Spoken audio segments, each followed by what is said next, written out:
તો હર્ષ સંઘવીએ રથયાત્રાની સુરક્ષાની સમીક્ષા કરી હતી। રથયાત્રાની સુરક્ષાને લઈને ગૃહ રાજ્ય પ્રધાનનું નિવેદન સામે આવ્યું। તેમણે કહ્યું કે સુરક્ષામાં 23,800થી વધારે પોલીસકર્મીઓ તૈનાત।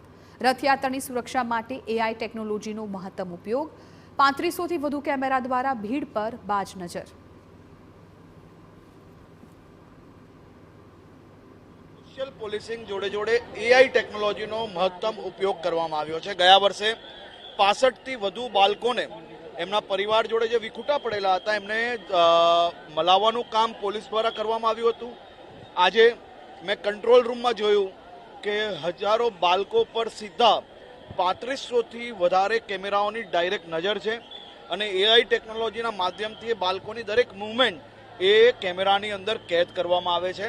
આ ટેકનોલોજી એ આ પ્રકારના કોઈ બી બાળક જો આ ભીડની અંદર પોતાના પરિવારથી જો છૂટા પડ્યા હોય તો એને શોધવામાં ખૂબ જ ઉપયોગી સાબિત થઈ રહી છે।